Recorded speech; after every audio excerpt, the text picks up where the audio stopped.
If all humans died, when would the last light go out? Let's say it happens instantly. One moment, 8 billion humans are going about their day, scrolling, walking, eating, coding, arguing, kissing, and the next moment, nothing. Everyone is just gone. No screams, no chaos, just eerie silence as the world continues spinning without us. But the lights, the lights, they're still on. The earth is wrapped in a glowing mesh of electricity, office towers humming in New York, street lamps in Tokyo, bedroom nightlights in Nairobi. So the real question isn't what happens to humans, we're gone, but how long does the planet remember we were ever here? In the first few minutes, nothing dramatic happens. Power plants keep generating electricity, computers stay online, satellites beam signals to no one. If you were a cat or an extremely confused dog, you just noticed that your food bowl isn't getting refilled. Within hours, things get more interesting.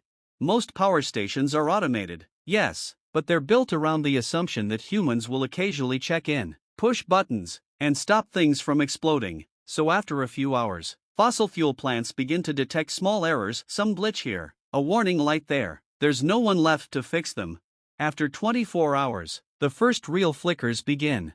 Power grids, especially in developed countries, are finely balanced webs. Electricity must be generated and consumed almost simultaneously, with no humans using elevators, charging phones, or microwaving leftovers. The load demand drops drastically. The system doesn't like that. In places like North America and Europe, grid management software notices the change. It begins shutting down certain lines to compensate, but eventually, it runs into situations it wasn't designed for, like nobody ever touching a thermostat again. Blackouts begin, first in isolated areas, then sweeping wider.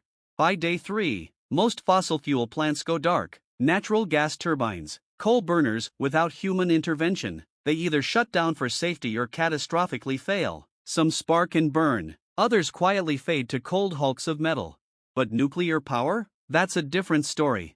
Nuclear plants are heavily automated and come with backup systems. If no one is around to control them, they initiate automatic shutdowns, scramming the reactors, dropping control rods, stopping the chain reactions. But they don't just shut off and walk away. Nuclear fuel stays hot, very hot, for years. Cooling systems must stay on, or there's a meltdown risk. Emergency diesel generators kick in.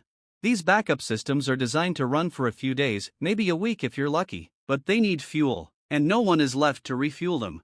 Around day 10 to 14, nuclear plant cooling systems begin to fail. In some places, this leads to meltdowns, Fukushima-style disasters across the globe. Radiation leaks silently into the empty air. But strangely, many plants simply go cold and quiet, especially those that manage passive shutdowns successfully.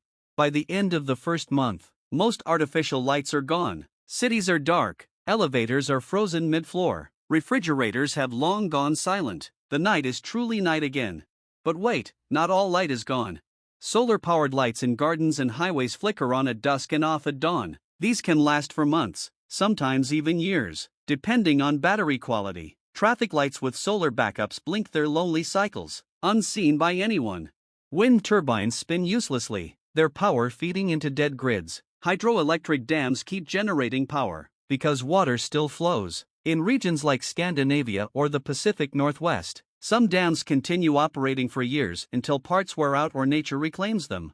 Satellite lights are another story. Thousands of satellites still orbit above, blinking and flashing their status LEDs. The International Space Station, now uncrewed, switches to automated protocols. It too will fall silent eventually, about 6 months later, when its orbit decays without human correction and it burns up in the atmosphere, becoming a streak of light for no one to witness.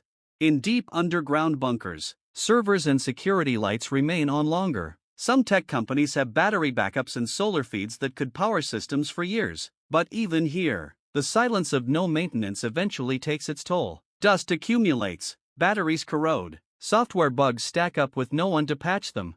Fast forward 10 years. The last sources of electric light are now tiny, accidental survivors. A forgotten solar-powered light on a desert highway, a deep-sea cable with a bit of current still flowing, maybe a space probe far from Earth still blinking, waiting for a signal that will never come. Eventually, the last light goes out, maybe 15, 20 years after humanity vanished. But not all light is artificial.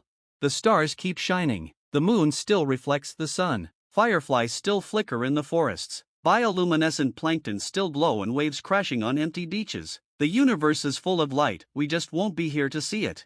So, when would the last light go out? Not all at once, not dramatically, but piece by piece, like a city block losing power in the night. Quietly, gradually, inevitably. And somewhere, maybe decades later, a distant alien probe passing Earth might wonder, who lived here? And why did all their lights go dark?